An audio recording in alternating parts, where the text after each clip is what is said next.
एक छोटा और बहुत ही प्यारा गांव था। उस गांव में रहता था एक मासूम लड़का अज्जू, शांत, सज्जन और सबका लाडला। लेकिन उसी गांव में रहता था एक दरिंदा बीटू के। पैसा, पावर और बंदूक उसके खिलौने थे।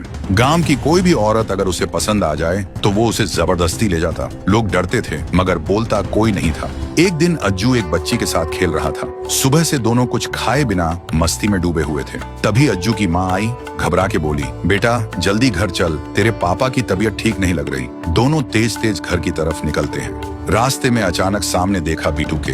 रोड के बीच में जीप रोककर खड़ा था। अज्जू घबरा गया। बीटू के ने अज्जू की माँ की तरफ इशारा करके कहा, चल मेरे साथ। अज्जू की माँ ने हाँ करने के बजाय जोर से नहीं कह दिया। बीटू के का चेहरा लाल हो गया। उसने गुस्से में अज्जू को गोली मार दी। अज्जू वहीं बेहोश होकर गिर जाता है। माँ रोती हुई मजबूर होकर जीप में बैठ गई। कुछ देर बाद अज्जू को होश आया और वो रोता रोता माँ को ढूंढने भागता है। कुछ ही दूर एक पेड़ के नीचे देखता है, उसकी माँ लाश बन चुकी थी। अज्जू चिल्ला चिल्ला के रो रहा था। दुनिया उसकी टूट चुकी थी। वो घर लौट कर आया। पापा ने पूछा, बेटा माँ कहाँ है? अज्जू ने रोते हुए सब कुछ बता दिया और सुनते ही पापा को दिल का दौरा आ गया। वहीं गिरा और मर गया। अब अज्जू अकेला रह गया था। न किसी से बात करता था, न कभी घर से बाहर निकलता था। सिर्फ एक बार निकलता था, हर साल अपने माँ बाप की कब्र पर फूल चढ़ाने।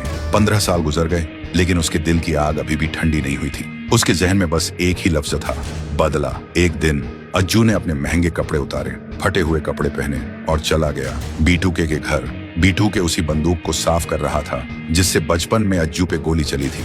अज्जू बोला, मालिक मुझे काम पे रख लो, मेरा कोई नहीं है, मैं अकेला हूँ। बीटू के हंस के बोला, ठीक है, खाने पीने का ध्यान रख लेना। अज्जू रोज उसके लिए खाना बनाता, मुस्कुराता था और झुककर सलाम करता था। लेकिन उसके अंदर एक लावा उबल रहा था। एक रात अज्जू ने उसी घर के एक कोने से मशीन गन उठाई और पूरी हवेली को आग लगा दी।